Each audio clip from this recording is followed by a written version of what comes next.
Sha'Carri Richardson. Sha'Carri Richardson. Sha'Carri Richardson. Sha'Carri Richardson. Sha'Carri Richardson. I just think it's important that she is in the environment that she trains in. She gives me an energy that even while she's doing my hair, I can almost like feel her genuineness going into my scalp. An Olympic gold medalist, a world champion, the fastest woman in America. She flew to a town of 6,000 people, lined up 9 meters behind everyone else, and was told to catch them. In 37 years of this event, only 2 women had ever won from that position. She would become the third. She nearly did not even make the final. The margin that separated her from elimination, 7 thousandths of a second. And when she crossed the line, she had just set the fastest time this event had seen in nearly 2 decades. After she received the trophy, Sha'Carri Richardson looked at the crowd and said, "This is one of the most exciting, fun, and entertaining track meets that I've ever been in. The true love and support for track and field here has been unbelievable. Today, we find out exactly what that meant. But to understand why this moment was so remarkable, you first need to understand the woman who showed up, and the extraordinary place she chose to show up in." Sha'Carri Richardson was born on March 25, 2000, in Dallas, Texas. She was raised by her grandmother, and from the very beginning, the speed was obvious. At Carter High School in Dallas, she won Texas state titles in both the 100 and 200 meters. Then she went to LSU, and in 2019, at just 19 years old, she broke 2 world under-20 records on the same day at the NCAA Championships. She qualified for the Tokyo Olympics in 2021. Then a suspension cost her those games. She owned it publicly, explained herself, and came back. What the suspension could not take from her was the speed. In 2023, she became world champion in the 100 meters in Budapest, running 10.65 seconds, a championship record. And in Paris the following year, she grabbed the anchor baton in the 4x100 relay with Team USA in 4th place, passed 2 competitors, and crossed the line with Olympic gold. By April 2026, she was 26 years old, an Olympic gold medalist, a world champion, and at the absolute peak of her powers. She had raced in front of tens of thousands in Budapest and Paris. Now she was about to compete in a 148-year-old event where the system itself is designed to humble the most gifted athletes on the planet. Estimated read time, 3 minutes 10 seconds. Picture this, it is 1878. The modern Olympics do not yet exist. The Wright brothers have not yet left the ground. And in a small rural town in Victoria, Australia, a sprint race is held for the very first time. That race is still running today. The Stawell Gift has been held every Easter weekend for 148 consecutive years, making it older than the modern Olympic Games themselves. It takes place in Stawell, a town of approximately 6,000 people nestled in the Grampians region of Victoria, roughly 235 kilometers west of Melbourne. The race is 120 meters, run on grass, up a slight gradient, in front of a grandstand that is over a century old. Every single detail about this event signals one thing above all others: tradition over spectacle.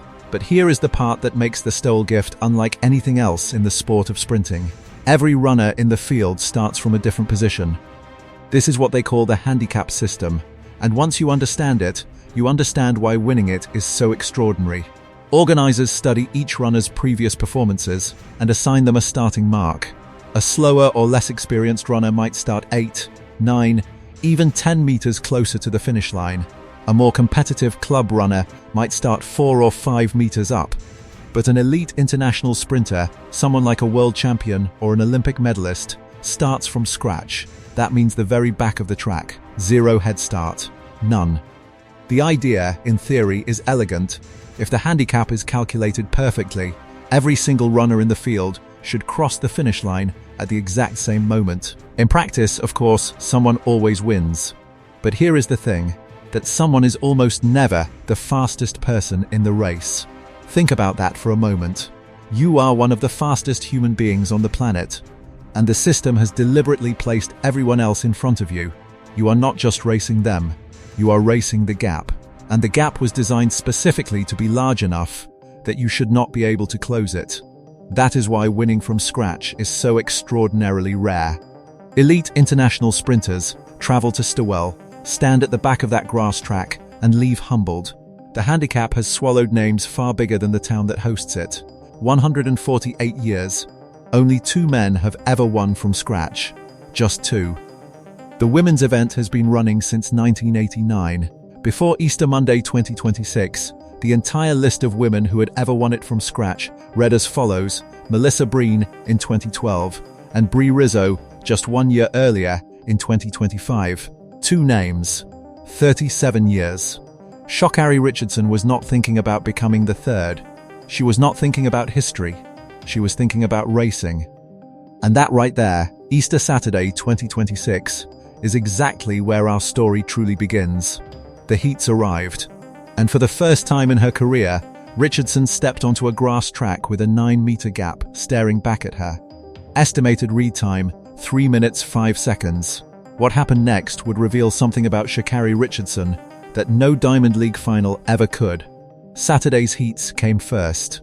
Richardson, starting from scratch, from that 9-meter deficit, won her heat in 13.82 seconds. 9 meters down from the first step, and she still came through.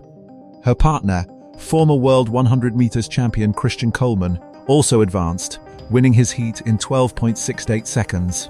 Both of them were through to the semifinals. So far, so good. Then Easter Monday arrived. Over 6,000 spectators packed into Central Park for finals day. 7 television network cameras were rolling. This was not just a local carnival. This was the Stawell Gift at full volume. The kind of atmosphere that only 148 years of tradition can create.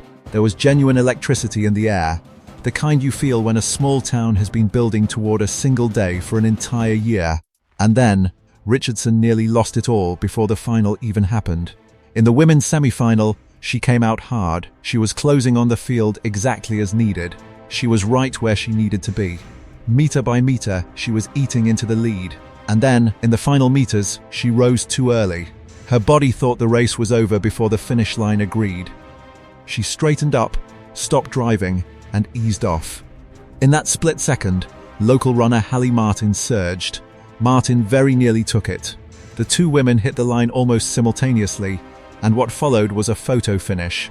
The margin separating Sha'Carri Richardson from elimination was 0.07 of a second. That is not even a full hundredth. 7 thousandths. The width of a breath. She was through, but only barely, and the crowd knew it. They had seen enough to understand that the final could go either way. Now here is where Richardson's character showed itself. She did not deflect. She did not brush it off. She did not redirect to something easier. Speaking to the Channel 7 broadcast immediately after, she addressed the mistake head-on. Sha'Carri Richardson, speaking on live television, said, "I keep doing that. We're working on that. But running through the line for sure come finals." 4 words. A public commitment. On national television, with the final 2 hours away. Meanwhile, Coleman could not replicate his Saturday form. He was eliminated in his semi-final, unable to overcome the handicap from scratch. He would watch the final from the crowd. The spotlight, all of it, would now fall entirely on Richardson. She had made a promise on live television, in front of a nation watching. 2 hours later, 6 women lined up on the grass, and a 17-year-old stood 9 meters ahead of her. Let us slow this moment right down, because this is the part of the story that deserves to be understood in full.